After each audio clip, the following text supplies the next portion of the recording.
Benjamin Sesko currently one of the most effective striker in Europe. এক্ষেত্রে আমি best না বলে ইফেক্টিভ কেন বললাম, লেট মি এক্সপ্লেন।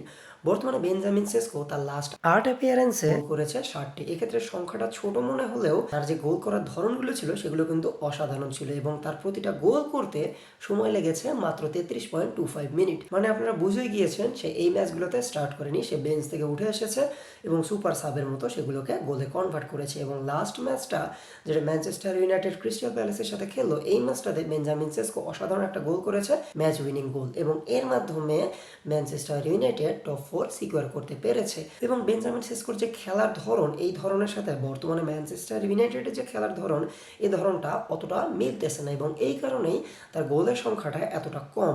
যদি তারা বেঞ্জামিন সেস্কোকে অ্যারাউন্ড করে বা বেঞ্জামিন সেস্কোকে ঘিরেই টিম প্ল্যানিং করতো, তাহলে আমার মনে হয় বেঞ্জামিন সেস্কোর বর্তমানে যে গোলের সংখ্যা, সেই গোলের সংখ্যাটা ডাবল কিংবা ট্রিপলও হইতে পারতো।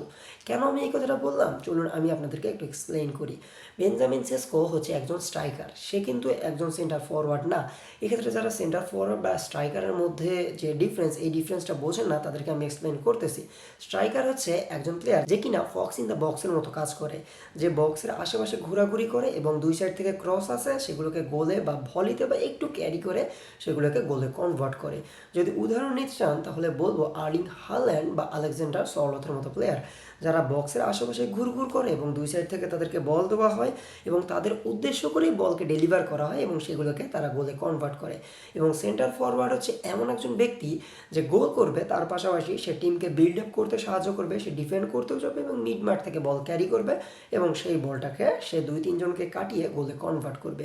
যদি উদাহরণ নিতে চান তাহলে বলবো বর্তমানে এইরকম সেন্টার ফরওয়ার্ড হচ্ছে আমাদের কিলিয়ান এমবাপ্পে, হ্যারি কেন বা জোয়াও পেদ্রোকে আপনারা ধরতে পারেন। কিন্তু বেঞ্জামিন সেস্কো হচ্ছে একজন স্ট্রাইকার এবং তাকে গোল করতে হলে দুই সাইড থেকে বল পেতে হবে। কিন্তু বর্তমানে ম্যানচেস্টার ইউনাইটেড যেভাবে খেলতেছে সেক্ষেত্রে তারা অত বেশি ক্রস করে না। এক্ষেত্রে আপনারা যদি তাদের উইঙ্গারগুলোর দিকে লক্ষ্য করেন তাহলে দেখতে পারবেন তাদের হাতে রয়েছে আমার ডিয়ালো, ম্যাথিউস কুনহা এবং ব্রায়ান এমবুমোর মতো প্লেয়ার, যারা কিনা বল ক্যারি করে ডি বক্সের ভিতরে ঢুকে যাইতে বেশি পছন্দ করে।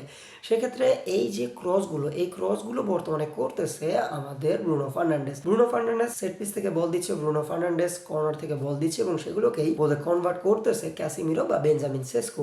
এক্ষেত্রে বলা যায় যদি বেঞ্জামিন সেস্কোকে ঘিরেই এইরকম ফুটবল খেলানো হতো এবং যে টিমগুলো একটু বেশি সেট পিস থেকে গোল করে সেই টিমে যদি বেঞ্জামিন সেস্কো খেলতো, তাহলে বেঞ্জামিন সেস্কোর এই সংখ্যাটা ডাবল কিংবা ট্রিপল হইতো। এবং বর্তমানে এই যে তার এই খেলা, এই খেলার ধরনে সে কিন্তু ইউনাইটেডকে খুব ভালোভাবে হেল্প করতেছে। সে বেঞ্চ থেকে উঠে আসতেছে, সে গোল করতেছে এবং সে টিমকে জিতাতে সাহায্য করতেছে। এবং বলা যায় এক পর্যায়ে Bruno Fernandes, Matheus Cunha, Bryan Mbeumo এবং সেস্কো সবাই মিলে ম্যানচেস্টার ইউনাইটেডকে বর্তমানে ক্যারি করতেছে এবং তাদের বদৌলতে এবং মাইকেল ক্যারিকের আশীর্বাদেই বর্তমানে ম্যানচেস্টার ইউনাইটেড রয়েছে পয়েন্ট টেবিলের 3 নম্বরে। এবং সিজনের শুরুতেই আমি বলেছিলাম যে ম্যানচেস্টার ইউনাইটেড এবার চ্যাম্পিয়ন্স লিগের জন্য কোয়ালিফাই করবে। তখন সবাই হাসাহাসি করেছিলেন কারণ গত সিজনে তারা 13 বা 14তে ফিনিশ করেছিল, কিন্তু এই সিজনে ক্লিয়ারলি তারা চ্যাম্পিয়ন্স লিগের জন্য কোয়ালিফাই করতেছে। তো আপনাদের কি মনে হয় কমেন্ট বক্সে অবশ্যই জানিয়ে দিবেন। দেখা হচ্ছে অন্য কোনো ভিডিওতে, ততক্ষণ পর্যন্ত সাথেই থাকবেন। আসসালামু আলাইকুম। জাস্টিস ফর হাদি, হালা মাদ্রিদ, ইনাদামাস সু।